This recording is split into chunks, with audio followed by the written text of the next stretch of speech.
मेरी शादी को अभी 6 महीने ही हुए थे। इस दौरान मैंने अपने पति नरेंद्र में बहुत बदलाव महसूस किया। नरेंद्र मुझसे ज्यादा अपनी भाभी दीपिका की बातों को तवज्जो देता था। यह बात मुझे बुरी लगती थी। घर की छोटी छोटी समस्याओं पर भी वो अपने भाभी से बातें करता और मेरी बड़ी से बड़ी बात पर भी ध्यान नहीं देता था। शुरू में तो मुझे लगा कि 10 साल पुरानी भाभी से लगाव तो हर देवर को होता ही है और बीवी के आ जाने के बाद यह लगाव कम हो जाता है, लेकिन नरेंद्र और उसकी भाभी के बीच का लगाव मुझे कभी कम होता नजर नहीं आया। अब तो मुझे यह लगने लगा था कि बात सिर्फ लगाव की नहीं बल्कि दोनों के बीच इससे ज्यादा ही कुछ है। मेरी जेठानी थी भी ऐसी कि कोई भी मर्द उसे देखते ही उस पर फिदा हो जाए। मुझे उसकी इसी सुंदरता से डर लगता था। मुझे यकीन हो गया था कि मेरा पति नरेंद्र अपनी भाभी की सुंदरता की वजह से ही उससे दूरी नहीं बना पा रहा। एक दिन सुबह जब मैं उठी तो देखा कि नरेंद्र अपने भाभी के कमरे से निकल रहा था और मुझे देखते ही वो घबरा गया और सीधे कमरे में जाकर बाथरूम में घुस गया। मैं समझ गई थी कि सुबह सुबह नरेंद्र अपनी भाभी के साथ क्या करके बाथरूम में नहाने घुसा है। मैंने जोर से बाथरूम का दरवाजा पीटा और बोली, नरेंद्र, तुम्हें उस औरत के साथ यह सब करना था तो मेरी जिंदगी क्यों बर्बाद की? मैं आज ही अपने मायके जा रही हूँ। मेरी यह बात सुनते ही नरेंद्र ने दरवाजा खोला और उसने एक जोरदार थप्पड़ मेरे चेहरे पर लगा और फिर मेरा गुस्सा भी 7वें आसमान पर चढ़ गया। मैंने भी नरेंद्र को एक जोरदार घूसा लगा दिया। नरेंद्र ने मेरे हाथों को पकड़ लिया और मुझे खींचते हुए बेड पर ले जाकर पटक दिया और बोला, रुचि, आइंदा कभी उस औरत के बारे में ऐसी बातें की तो मुझसे बुरा कोई न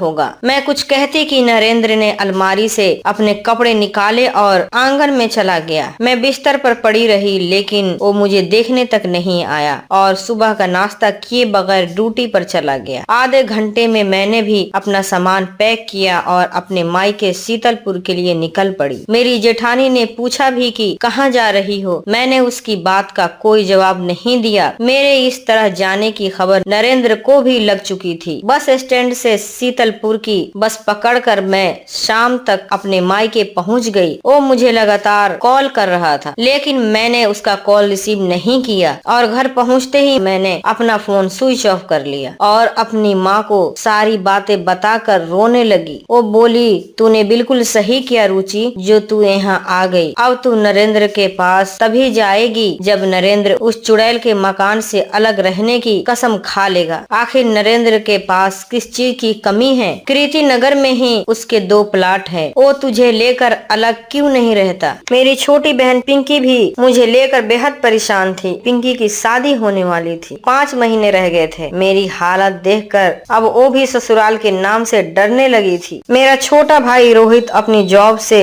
जब घर आया तो मुझे इस तरह घर पर आया हुआ देखकर वो भी परेशान हो गया। पिंकी ने रात का खाना बनाया और हम सभी एक साथ ही खाना खाने बैठ गए। खाने के दौरान मैंने अपना फोन ऑन किया ही था कि नरेंद्र का फिर से कॉल आना शुरू हो गया। मेरी माँ ने देखा तो वो गुस्से में बोली, तू फोन मुझे दे, मैं उस कमीने से बात करती हूँ। लेकिन मैंने माँ को फोन नहीं दिया और खाना खत्म कर अपने कमरे में आ गई। कमरे में आकर मैंने नरेंद्र का फोन रिसीव किया तो नरेंद्र ने कहा, रुचि, तुम अपनी मर्जी से गई हो तो याद रखो कि तुम्हें अपनी मर्जी से ही कृति नगर आना होगा। मैं किसी कीमत पर तुम्हें बुलाने नहीं आऊंगा। नरेंद्र की यह धमकी भरी बातें सुनकर मेरा गुस्सा भी 7वें आसमान पर चढ़ गया। मैं बोली, तुम मुझे बुलाने क्यों आओगे? तुम यही तो चाहते थे कि मैं वहाँ से चली जाऊँ। अब जी भर के उस चुड़ैल के साथ अय्याशी करो। तुम बुलाने भी आओगे तो भी मैं उस घर में कदम नहीं रखूंगी। इस बात के 3 महीने गुजर चुके थे। मैं नरेंद्र का इंतजार करती रही। अगर उसे उसकी गलती का एहसास हो जाता तो मैं दौड़ी हुई कृति नगर पहुँच जाती, लेकिन ऐसा कुछ नहीं हुआ। मैं लगातार उसके फोन का इंतजार करती रही लेकिन 3 महीने में एक बार भी उसने मुझे कॉल तक नहीं किया। अब मुझे लगने लगा था कि नरेंद्र मुझे छोड़ चुका है, उसे मेरी जरूरत ही नहीं है। जब इतनी खूबसूरत औरत उसके पास मौजूद है तो फिर मुझ जैसी साधारण लड़की की उसे जरूरत भी क्या है? मैं नरेंद्र को लेकर बेहद निराश हो चुकी थी और मुझे इस हाल में देखकर मेरे घर वालों को भी दुख होता। जैसे जैसे मेरी छोटी बहन की शादी नजदीक आ रही थी, घर में काम बढ़ता जा रहा था। पिंकी की शादी को अब सिर्फ 2 महीने बाकी रह गए थे और मेरे पापा भी 2 महीने की छुट्टी लेकर घर आ गए थे। उन्होंने मुझसे कहा कि पिंकी की शादी के बाद वो मेरी ससुराल जाकर नरेंद्र से फाइनल बात करके आएंगे। अगर वो मुझे अपनाने को तैयार नहीं हुआ तो उस पर दहेज का मुकदमा दर्ज करवा देंगे। लेकिन मैं ऐसा नहीं चाहती थी, इसीलिए जैसे जैसे पिंकी की शादी की तारीख नजदीक आ रही थी, मेरा डर बढ़ता जा रहा था। मुझे मायके आए हुए 5 महीने का वक्त गुजर चुका था। पिंकी की शादी में केवल 20 दिन का वक्त बाकी रह गया था और शादी के कार्ड भी छप चुके थे। एक दिन मैंने नरेंद्र को कॉल मिलाया और बोली, नरेंद्र तुम शादी में नहीं आओगे? नरेंद्र ने कहा, मुझे तो अभी तक यह मालूम नहीं कि शादी किसकी है। मैंने कहा 6 तारीख को पिंकी की शादी है। नरेंद्र ने कहा, लेकिन तुम्हारे घर से तो मुझे किसी ने खबर ही नहीं दी, ना ही शादी का कार्ड ही पहुंचा। मैंने कहा तुम इस घर के दामाद हो, तुम्हें तो बिना कार्ड के ही शादी में पहुंचना चाहिए। नरेंद्र ने कहा, तुम्हारे घर वाले अगर मुझे दामाद समझते तो जरूर खबर करते, लेकिन न तो तुम्हारे पापा ने मुझे कॉल किया और न ही तुम्हारी माँ ने। मैंने कहा मैं तुमसे कह रही हूँ, क्या इतना काफी नहीं है? नरेंद्र ने कहा, ठीक है, मैं शादी वाले दिन शीतलपुर पहुँच जाऊंगा। पिंकी की शादी की सुबह उठकर मैंने गुलाबी साड़ी पहन ली। यह साड़ी मुझे नरेंद्र ने ही गिफ्ट दी थी। उसे यह साड़ी सबसे ज्यादा पसंद थी। मुझे उम्मीद था कि नरेंद्र दोपहर तक शीतलपुर आ जाएगा और बारात के जाने के बाद उसे रात को यहीं रुकना पड़ेगा। जब वो रात भर मेरे साथ रहेगा तो उसका दिमाग ठिकाने आ ही जाएगा। मैंने सुबह ही नरेंद्र को फोन लगा दिया, लेकिन उसका कोई जवाब नहीं आया। सुबह से शाम हो गई, लेकिन न तो नरेंद्र आया और न ही उसका कोई कॉल आया। मैं बेहद मायूस हो गई। देर रात तक पिंकी खुशी खुशी विदा हो गई और मैं दुखों का पहाड़ सीने पर लिए अपने माँ से लिपट कर रोने लगी। देखने वालों को लग रहा था कि मैं पिंकी की विदाई में रो रही हूँ, लेकिन सच तो यह था कि मैं इस वक्त अपनी किस्मत पर रो रही थी। देर रात जगने के बावजूद अगली सुबह मैं जल्दी उठ गई और मैंने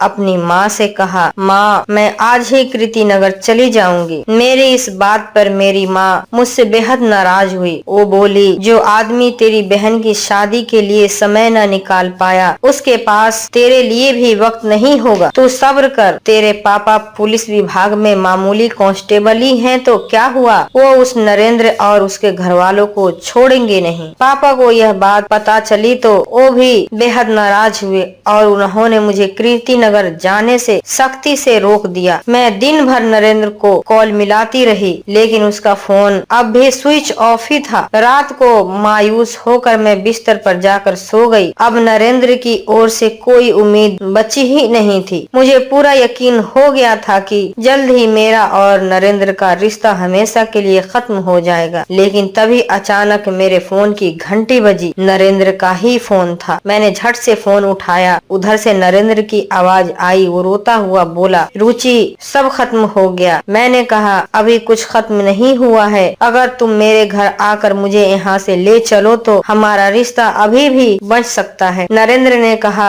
मैं अपने रिश्ते की बात नहीं कर रहा। इतना कहकर नरेंद्र फिर से रोने लगा। मैंने कहा, नरेंद्र क्या बात है, तुम इतना रो क्यों रहे हो? नरेंद्र ने कहा, परसों देर रात भैया और भाभी का एक्सीडेंट हो गया है। भैया की मौके पर ही डेथ हो गई और भाभी अभी भी आगरा हॉस्पिटल में है। नरेंद्र की मुंह से यह बात सुनकर मेरे तो होश उड़ गए। फोन कटने के बाद मैंने घर में यह बात बताई तो मेरे घर में भी मातम पसर गया। मेरी वजह से मेरे घर वाले नरेंद्र के भैया और भाभी से नफरत करते थे, लेकिन जब उन्होंने दोनों के इस एक्सीडेंट के बारे में मुझसे सुना तो उन लोगों की सारी नफरत खत्म हो गई और पापा ने तुरंत मेरे छोटे भाई रोहित को बुलाकर आगरा के लिए गाड़ी बुक करने को कह दिया। सुबह के 4 बजे तक हम लोग आगरा हॉस्पिटल पहुंच चुके थे। मेरी जेठानी दीपिका की हालत बेहद नाजुक थी। मेरी जेठानी को बच्चा नहीं हो रहा था। तमाम तरह के इलाज करवाने के बाद वे लोग अलग अलग मंदिरों में मन्नत के लिए जा रहे थे। 2 दिन पहले ही दोनों पति पत्नी मेहंदीपुर बालाजी दर्शन के लिए गए थे और वापसी में उनकी कार का भयंकर एक्सीडेंट हो गया। मेरे जेठ तो मौके पर ही खत्म हो गए और कल उनका पोस्टमार्टम होकर अंतिम संस्कार भी हो गया, लेकिन जेठानी अभी भी कोमा में थी। कुछ दिनों तक मेरी जेठानी का इलाज चलता रहा। मेरे घर वाले शीतलपुर जा चुके थे। अब हॉस्पिटल में मेरी जेठानी केवल मेरे भरोसे ही थी। नरेंद्र सुबह ड्यूटी चले जाते और रात को ड्यूटी से लौटते वक्त हॉस्पिटल से होते हुए घर जाते। मैं हॉस्पिटल में रहकर दिन रात अपनी जेठानी की सेवा में लगी रहती। यह देखकर नरेंद्र का बर्ताव भी बदल गया था। वो फिर से मुझसे बेहद प्यार करने लगा था। मुझे हॉस्पिटल में रहते 1 महीने बीत चुके थे। अब तो हॉस्पिटल ही मेरा घर हो चुका था। इस बीच मेरी जेठानी की सेहत में इतना सुधार जरूर हुआ था कि वो होश में आ चुकी थी। उन्हें उनके पति के मरने का पता भी चल चुका था, लेकिन किसी से कुछ बोल पाने की स्थिति में वो नहीं थी। 2 महीने बाद डॉक्टर्स ने उन्हें छुट्टी दे दी और मेरी जेठानी घर आ गई। मेरी ससुराल में मेरे सास ससुर दोनों ही नहीं थे। मैं जब ब्याह कर कृति नगर आई थी तब घर में मेरे अलावा कुल 3 ही लोग रहा करते थे। नरेंद्र और नरेंद्र के भैया भाभी। मेरी जेठानी दीपिका ही इस घर की मालकिन थी। सब कुछ उन्हीं की देख रेख में होता था, लेकिन अब वही दीपिका इतनी कमजोर और लाचार हो चुकी थी कि मुझे उनकी देखभाल करनी पड़ती थी। धीरे धीरे 3 महीने बीत चुके थे। मेरी जेठानी की सेहत में अब काफी सुधार हो चुका था। उनकी तंदुरुस्ती लौट रही थी, लेकिन अब भी वो किसी से बात कर पाने की स्थिति में नहीं थी। मेरी जेठानी के मायके में कोई नहीं था, इसीलिए उनकी हर तरह की सेवा मुझे ही करनी पड़ती। इसी बीच मुझे पता चला कि मैं प्रेग्नेंट हो चुकी हूँ, तो यह खबर मैंने सबसे पहले नरेंद्र को ही दी। वो बेहद खुश हुआ और सीधे अपनी भाभी के पास जाकर उनके हाथों को चूमते हुए उन्हें यह खुशखबरी सुना दी। मेरी जेठानी कुछ बोल तो नहीं सकती थी, बस उनके चेहरे पर हल्की सी मुस्कान नजर आई। इसका मतलब यही था कि वो बेहद खुश थी। धीरे धीरे वक्त बीता और मेरा 8वां महीना शुरू हो गया। इस बीच मैंने महसूस किया कि नरेंद्र फिर से अपनी भाभी के करीब होता जा रहा था। प्रेगनेंसी के वजह से मेरी हालत ऐसी थी कि मैं घर का जरूरी काम भी नहीं कर पाती थी और नरेंद्र की ड्यूटी पर चले जाने के बाद ज्यादातर समय मैं अपने कमरे में ही रहती। रात को नरेंद्र ड्यूटी से वापस आता तो मेरे लिए खाना और अपनी भाभी के लिए जूस लेकर आता। मैं खुद जाकर अपनी जेठानी को जूस पिलाती और अपने कमरे में आकर मैं और नरेंद्र खाना खाकर सो जाते। सुबह मैं देर से उठती, तब तक नरेंद्र नाश्ता तैयार कर चुका होता। मेरे साथ सुबह का नाश्ता करने के बाद वो तैयार होकर अपनी ड्यूटी के लिए निकल जाता। एक दिन पेट में दर्द होने के कारण मेरी नींद जल्द ही खुल गई। नरेंद्र को लगा कि मैं अभी नींद में हूँ, तो वो उठा और कमरे से बाहर निकला। न जाने क्यों मैं भी दबे पांव उसके पीछे कमरे से बाहर निकल आई। मैंने देखा कि नरेंद्र सीधे अपनी भाभी के कमरे में घुसा और उसने अंदर से दरवाजा बंद कर लिया। मैं नरेंद्र की इस हरकत से बेहद हैरान थी। मैं काफी देर खड़ी रही और फिर चुपचाप जाकर अपनी जगह लेट गई। 20 मिनट बाद नरेंद्र कमरे में आकर मेरे पास लेट गया। मैं नरेंद्र की इस दीवानगी को समझ नहीं पा रही थी। वो पहले भी ऐसा करता था, तब मेरी जेठानी एकदम तंदुरुस्त थी, लेकिन अब तो किसी अपाहिज की तरह बिस्तर पर पड़ी रहती है। फिर नरेंद्र कमरा बंद कर उसके साथ क्या करता है? कहीं ऐसा तो नहीं कि दीपिका पूरी तरह ठीक हो गई हो और बीमार होने का नाटक कर रही हो ताकि मेरी नजरों में दोनों की हकीकत छुपी रहे। अपाहिज होने की आड़ में देवर भाभी का रोमांस चल रहा था और मुझे खबर तक नहीं लगी। मैं अगले कुछ दिनों तक सो नहीं पाई। मुझे नरेंद्र से फिर से नफरत सी होने लगी थी। मैं रोज देर रात को नरेंद्र को दीपिका के कमरे की ओर जाते हुए देखती। मेरे गहरी नींद में सो जाने के बाद नरेंद्र बिस्तर से उठकर अपनी भाभी के रूम में जाता और अंदर से दरवाजा बंद कर आधे घंटे बाद वापस आता तो पसीने में नहाया हुआ होता और मेरे बगल में लेट जाता। मेरा बच्चा होने में अभी 15 दिन बाकी रह गए थे। मैंने तय कर लिया था कि मैं दोनों की रासलीला अब ज्यादा दिनों तक बर्दाश्त नहीं कर पाऊंगी। बच्चा होने के बाद तो मैं हफ्तों तक कमरे से बाहर नहीं निकल पाती। इसीलिए बच्चा होने से पहले ही मैं दोनों को रंगे हाथों पकड़ने का मौका देख रही थी। रात को नरेंद्र घर आया तो हमेशा की तरह वो मेरे लिए खाना और अपनी भाभी के लिए जूस लेकर आया था और जूस का गिलास मुझे पकड़ाते हुए बोला, भाभी को जूस पिला कर आओ, फिर हम खाना खा लेंगे। मैंने कहा, आज तुम ही पिला आओ, मेरी तबीयत सही नहीं है, मैं सोने जा रही हूँ। इतना कहकर मैं नरेंद्र के सामने ही बिस्तर पर लेट गई। नरेंद्र जूस का गिलास लेकर गया तो मैंने देखा कि फिर से भाभी का दरवाजा अंदर से बंद हुआ और 10 मिनट बाद ही दरवाजा खुला। नरेंद्र को हाथों में खाली गिलास लिए कमरे की ओर आता देख मैं झट से बिस्तर पर लेट गई। कमरे में आते ही नरेंद्र ने कहा, तुम अभी तक लेटी हो, उठो थोड़ा सा खाना खा लो, मुझे भी भूख लगी है। मेरी भूख तो मर चुकी थी, लेकिन मेरे पेट में जो बच्चा पल रहा था मुझे उसके लिए खाना पड़ा। खाने का पहला निवाला मुंह में डालते ही नरेंद्र ने कहा, रुचि, मैंने कल की ऑफिस से छुट्टी ले ली है क्योंकि कल भाभी को लेकर हॉस्पिटल जाना है, उनकी तबीयत फिर से बिगड़ रही है। मैंने कहा, ठीक है, आप कितने बजे हॉस्पिटल के लिए निकलेंगे? नरेंद्र ने कहा, मैं सुबह जल्दी ही निकल जाऊंगा, कल भाभी के कई टेस्ट होने हैं, इसीलिए मुझे आने में देर हो जाएगी। खाना खाने के बाद नरेंद्र जल्दी सो गया, लेकिन मैं रात भर जागती रही। मेरी नींदें गायब हो चुकी थी, मैं तो बस सुबह होने का इंतजार कर रही थी। सुबह उठकर नरेंद्र ने नाश्ता बनाया और मेरे साथ नाश्ता करने के बाद अपनी भाभी को गाड़ी में बिठाकर हॉस्पिटल के लिए निकल गया। नरेंद्र के जाते ही मैं मार्केट गई और वहाँ से जासूसी कैमरा खरीद लाई और उस कैमरे को मैंने अपनी जेठानी के रूम में ऐसी जगह फिट कर दिया जहाँ से उनका पूरा कमरा कवर हो रहा था। उस कैमरे को मैंने अपने मोबाइल से कनेक्ट कर दिया। मुझे यह सब करते हुए दोपहर के 3 बज चुके थे। तभी नरेंद्र का कॉल आया कि वो हॉस्पिटल से वापस आ रहा है। मैं अपने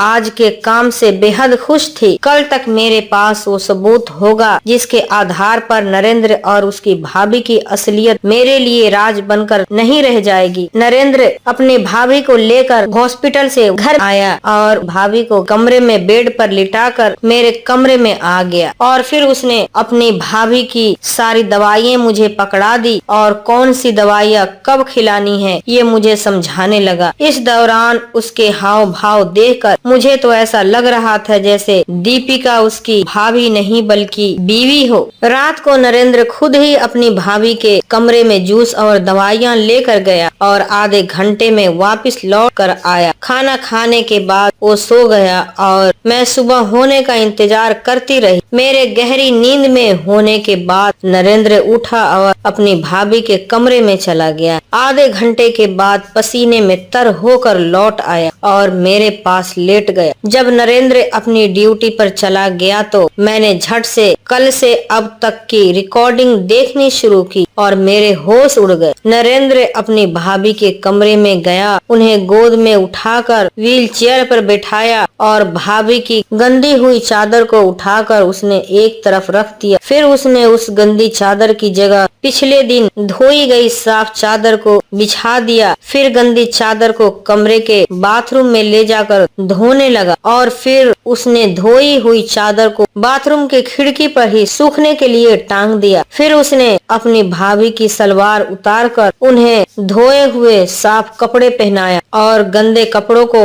बाथरूम में ले जाकर धोने लगा। इस रिकॉर्डिंग को देखने के बाद मेरा रूटीन यही हो गया था कि जैसे ही नरेंद्र अपनी ड्यूटी पर निकलता मैं अपने मोबाइल में दीपिका के कमरे में छुपाई गई जासूसी कैमरे की रिकॉर्डिंग देखने बैठ जाती और हर बार मुझे नरेंद्र का वही रूटीन नजर आता। नरेंद्र अपने भाभी के कमरे में उनके साथ जो करता वो या तो पति कर सकता था या कोई बेटा ही अपनी माँ की ऐसी सेवा कर सकता था। एक दिन अचानक मेरी तबीयत खराब हुई और मैं हॉस्पिटल में एडमिट हो गई। 2 दिन बाद ही मैंने एक खूबसूरत सा बेटे को जन्म दिया और कुछ दिनों में मैं अपने बेटे को लेकर घर आ गई। इस दौरान मेरी देखभाल के लिए मेरी माँ मेरी ससुराल आ गई थी। एक दिन मैंने अपनी माँ को नरेंद्र और उसकी भाभी वाली वीडियो दिखाई तो उसने अपने माथे पर हाथ रख लिया और मुझसे बोली, रुचि तू बहुत नादान है। ये देवर भाभी वाला प्यार नहीं है, बल्कि कोई पति ही ऐसा कर सकता है। मैं तो आज शीतलपुर के लिए निकल रही हूँ। कुछ दिनों बाद तू भी शीतलपुर आ जाना। मैं तुझे अब और यहाँ नहीं रहने दूंगी। जिस दिन मेरा लड़का 1 महीने का हुआ, उसी दिन मेरी जेठानी की तबीयत ज्यादा बिगड़ी और अगले दिन हॉस्पिटल में उनकी मौत हो गई। दीपिका की मौत से नरेंद्र बिल्कुल टूट सा गया।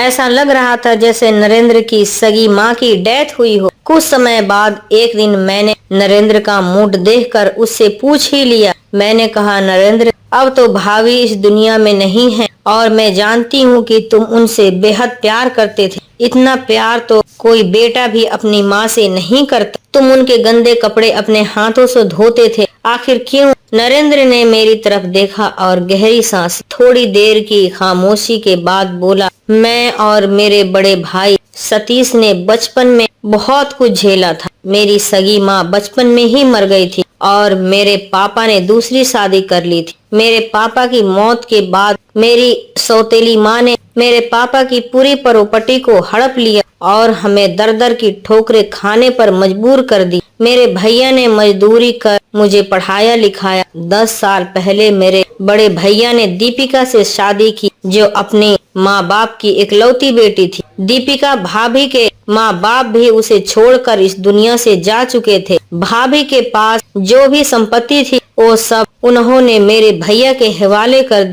और उन्होंने मेरी माँ की तरह मेरी परवरिश की। मैंने अपनी सगी माँ को नहीं देखा था, लेकिन भाभी ने सगी माँ की कमी पूरी कर दी थी। 5 साल पहले मुझे निमोनिया हो गया था और महीनों तक मैं बिस्तर पर पड़ा रहा। इस दौरान मेरा ख्याल मेरी भाभी ने ही रखा था। अगर कोई दूसरी औरत होती तो वो मेरे गंदे कपड़ों को हाथ भी नहीं लगाती, लेकिन दीपिका भाभी अपने बेटे की तरह मेरे गंदे बिस्तर को साफ करती, मेरे कपड़ों को धोती। उनके देखभाल की वजह से ही मैं मौत के मुंह से वापस आ गया, लेकिन मेरी देखभाल में इतनी ताकत नहीं थी, इसीलिए मैं अपनी भाभी को बचा नहीं सका। इतना कहकर नरेंद्र मेरे कंधों पर सिर रखकर रोने लगा। उसकी यह हालत देखकर मुझे भी रोना आ गया। साथ ही नरेंद्र को लेकर मेरी सारी गलतफहमियां भी दूर हो गई। मैं खुद को बेहद खुशनसीब समझने लगी कि मुझे नरेंद्र जैसा पति मिला था।